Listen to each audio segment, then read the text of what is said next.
Dodge City and in the territory on west, there's just one way to handle the killers and the spoilers, and that's with a U.S. Marshal and the smell of Gunsmoke.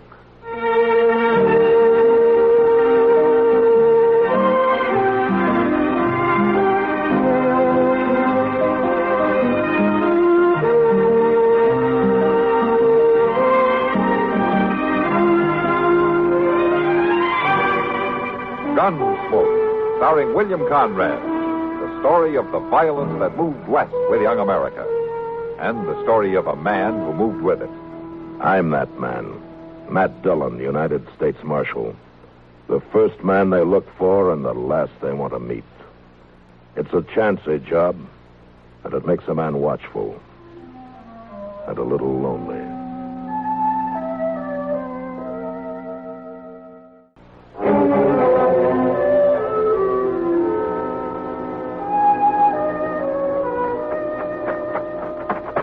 Mr. Dillon?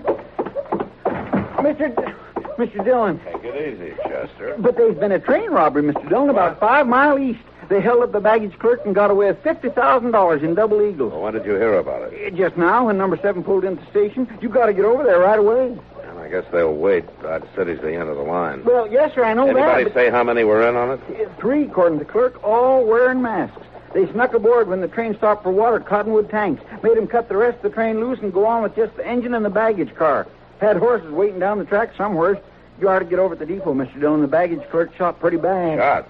Now, why didn't you say so? And another thing, they cut the wire so the train crew couldn't telegraph ahead. Same old story, Mr. Dillon. You'd think them bandits would figure out some new way. Why? This one usually works.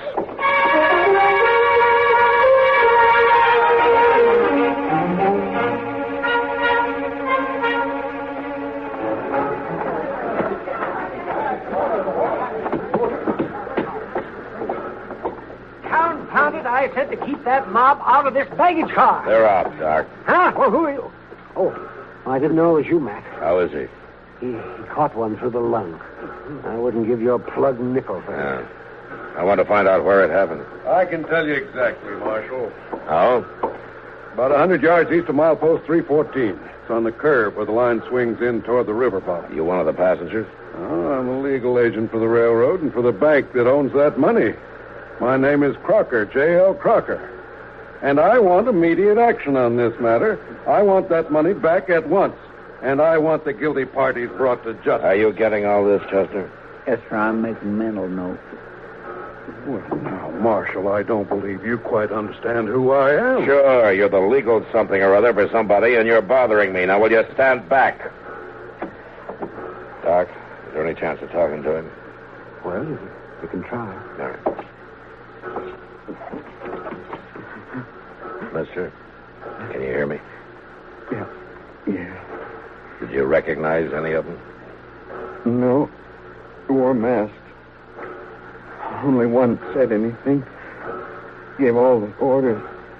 He's the one who shot me. Man, about 50. Is that all you can tell me? I don't feel so good, Marshal. I think I...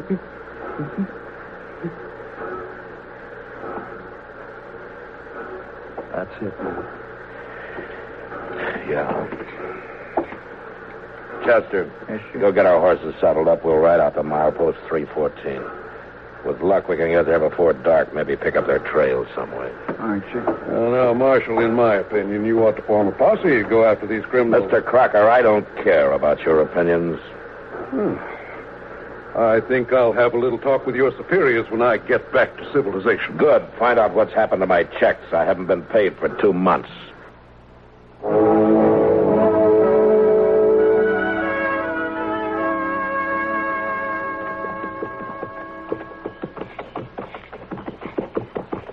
Chester, fill up a second.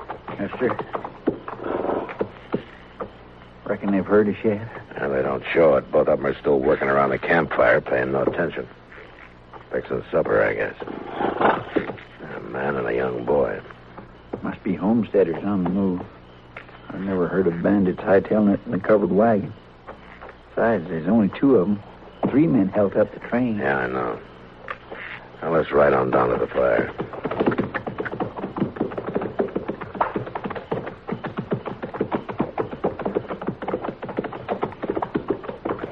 Well, now, howdy, strangers. Evening.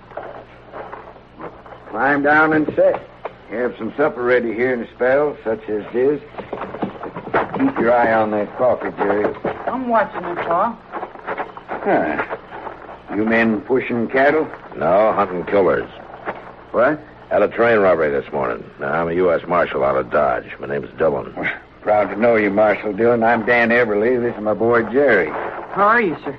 Jerry, how are you? Well, we're heading for Dodge ourselves. How far we got to go yet? About 9 miles. You planted a homestead? That's right. Had a place back at Newton, but it didn't do so good. So, somebody robbed a train. Mm-hmm. 3 of them. Got away with $50,000 in gold. Have you met anybody today? No, nary a soul. Now, Marshal, you just rest yourself there now, and we'll have some side meat and hominy in a few minutes. Oh, fine, thanks. Yeah, you got enough there, Jerry. This is it, Chester. We found them. These two? How do you figure? Their horses. Saddle stock, never meant to haul a wagon. And the third one's over to the right in that thicket covering us. Saw a glint on his gun barrel. What do we do? Move fast. You roll to the left, draw, and cover the two by the fire, and I'll take the one in the brush. You got it? Yes, sir. All right, then. Now. Don't move, you two. You're covered. You there in the brush. Come out with your hands up. Now, wait, Marshal. Don't shoot. All right, then. Tell him to get out here with his hands up. They got us. There's no use fighting. Come out, like he says.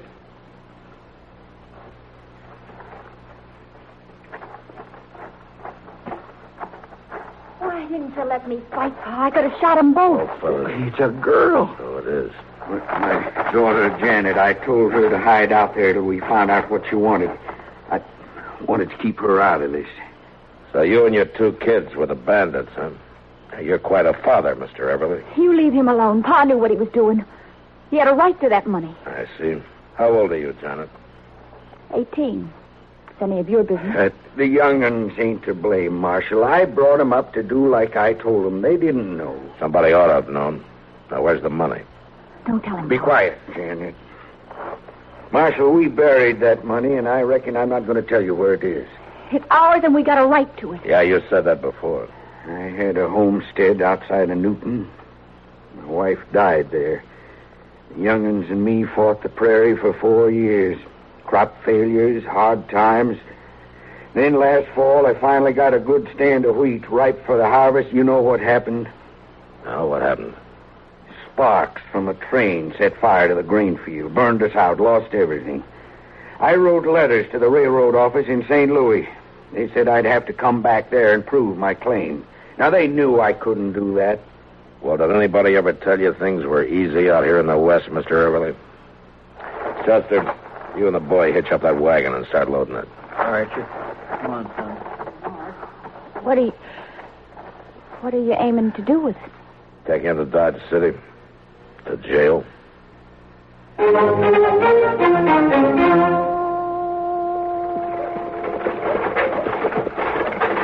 All right, pull up, Everly. Oh, boy. All of you get on.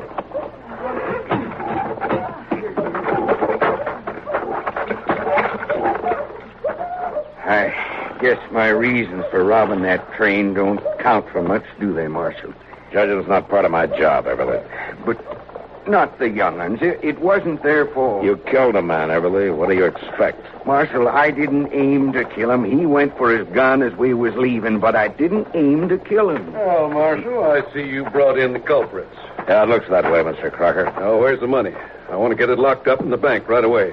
They say they buried it. What? Matt? Matt, are you all right? I heard of the balloon that you bought in the Bandits. That's right. Is she one of them? That girl? Yeah. Well, she's just a kid, Matt. You're not going to lock up a girl. Kitty, I don't like the idea any better than you do. That jail wasn't built for women. I know that. Matt, let me take her. What? She won't try to get away with the others in jail. She can stay in my rooms while I'm working. I'll take care of her, Matt. Janet, You go with Kitty here. Yes, sir. Stay with her and do whatever she says. Thanks, Matt. Thanks a lot. Come on, honey. Chester, you take these other two inside and lock them up. Yes, sir. Come on. Let's go. Paul? Now, Marshal, pretty or not, that girl is a criminal. Why aren't you locking her up? We've got a different attitude toward women out here, Mr. Crocker. We never got around to building jails for them. Well, what about the money? $50,000 missing. That's right, it is. It's a long ride into town, wasn't it, Marshal? Moonlight, pretty girl in a wagon, chance to talk. Maybe Why, do a you... little... You there. Yes, sir. Drag him over there to the water trough and stick his head under the pump.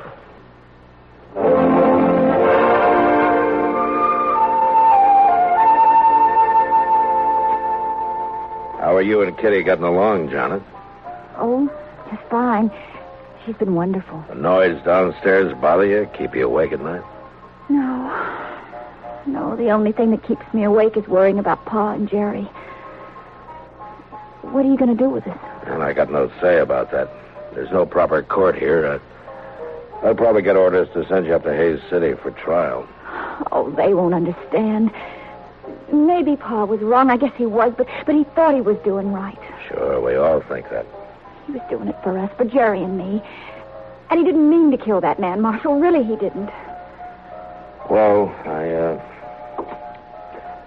I better be going now. Sure. Goodbye, Janet.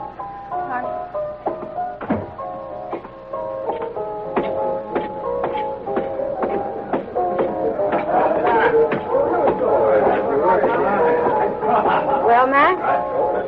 She's quite taken with you, Kitty. Stories around town say you're a little taken with her, Matt. That's Mr. Crocker's doing. He's been shooting his mouth off for a week now. He's offered a $1,000 reward for the return of that money, no questions asked. Yeah, I know. But how much do you know? What do you mean? Well, people will know you don't pay any attention, Matt, but some of these hangers-on around the saloon wonder if you did make a deal for that money. Who cares what they think? But it's bad, Matt. Crocker keeps prodding them. Some of them are beginning to say that Everly's might remember where the money is if they had ropes around their necks. Lynch mob, huh?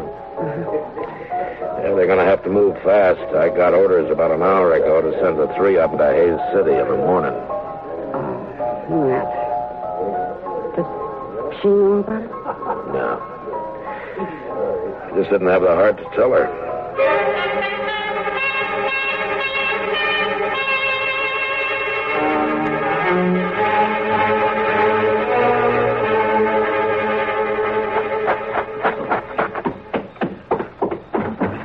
Mr. Dillon? Mr. Dillon. What's the matter, Chester? Miss Kitty sent me to get you. Oh? That fella Crocker's over at the Long Branch. He's got a bunch of the boys all liquored up. They're talking about crashing the jail. Well, usually the best way to stop that kind of trouble is to break it up before it starts. Well, that girl's just upstairs right over the head, Mr. Dillon. Yeah, I know. They hadn't bothered her, had they, Chester? Well, I hadn't when I left. All right, you let me handle it. You stay clear and cover my back. Yes, sir, I will. All right, come on. A man that pulls a deal like that ought to be run out of town. And you're just the boys to do it. Now, it's about time somebody took the star off of that tin horn Marshal and shoved it down his throat. And as far as I'm concerned, Go on, Mr. Crocker. You're doing real fine. There's quite a crew you picked up.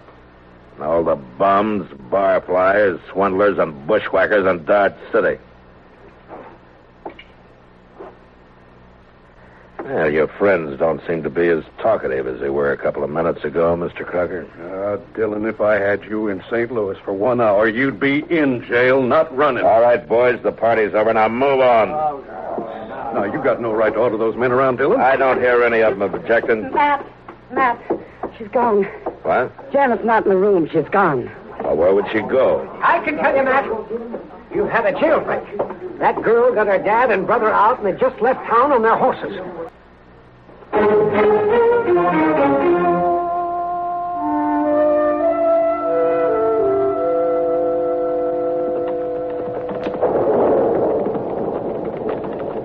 pretty close to the place where they camped that night. It's right ahead of us there, Chester. Sure do hope that cussed storm holds off. First, they may not have came back here at all. Well, then we'll backtrack to Cottonwood Tanks. They'll want that gold. It's got to be somewhere between here and the railroad. Yonder's where the wagon was standing. Yeah. All right, pull up, Chester. Let's take a look around.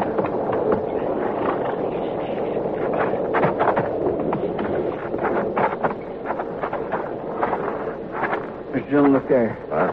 A hole dug in the ground, right where they had their campfire that night.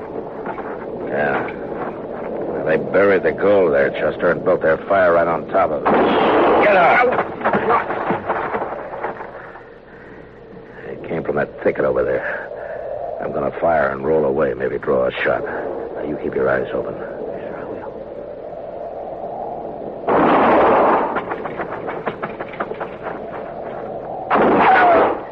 He came from the left of that big tree out there. Yeah, I saw it. You got him. Yeah. Come on, Chester.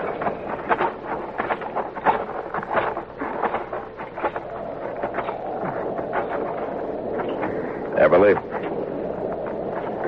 Now, you're covered, Everly. One move and you're finished. I'm finished anyway. I'm sorry I had to do it. No matter. Want the young'uns to have a chance. They rode on with the money, I suppose. Let 'em go, Marshal. It's their money. I had a right. Maybe, but you had no right to kill. I didn't aim to, Marshal. The law has to go by acts, Everly, not intentions. Storm coming up. Yeah, it looks that way. Hope the young'uns find shelter. Jerry caught cold there in jail. Used to worry his mother when he coughed. So she's dead now.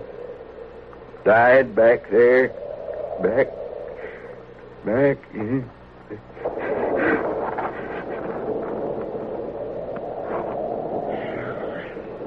Guess he paid for it, Mr. Dillon. Yeah, he paid. Well, let's try to pick up the trail of the other two before that storm. What is it? Horses. A couple of horses coming in fast. All right, hold it. It's all right, Marshal. Wait on. Pa, where is he? We heard the shooting and turned around and rode back. You better get off your horses, both of you.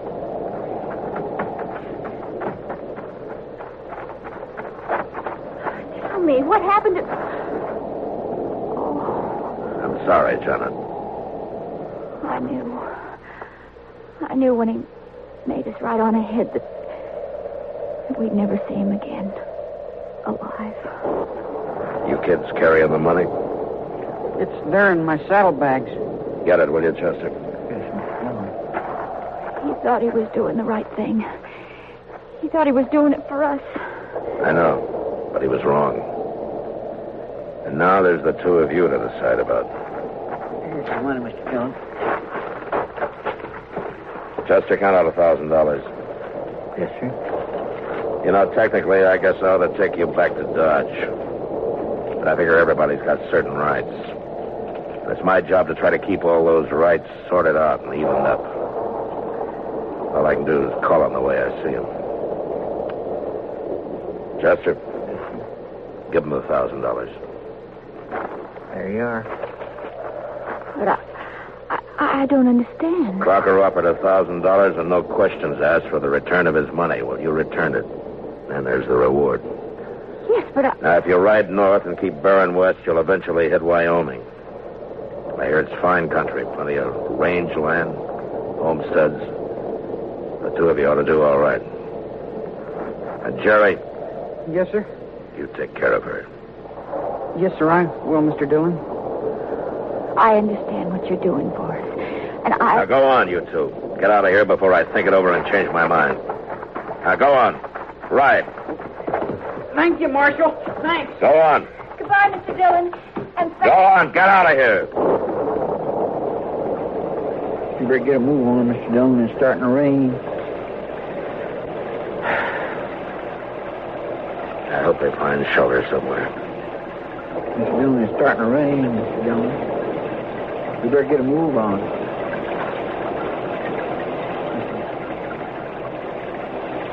Mr. Dillon?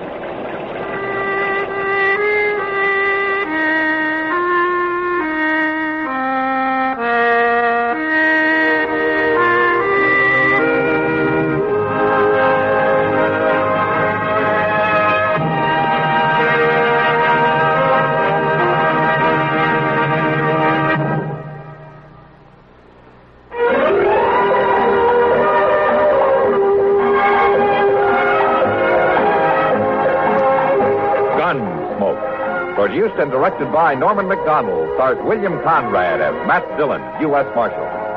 The story was specially written for Gunsmoke by Les Crutchfield, with editorial supervision by John Meston. Featured in the cast were Vic Perrin, Barbara Eiler, Sam Edwards, and Bart Robinson. Parley Bear is Chester, Howard McNear is Doc, and Georgia Ellis is Kitty.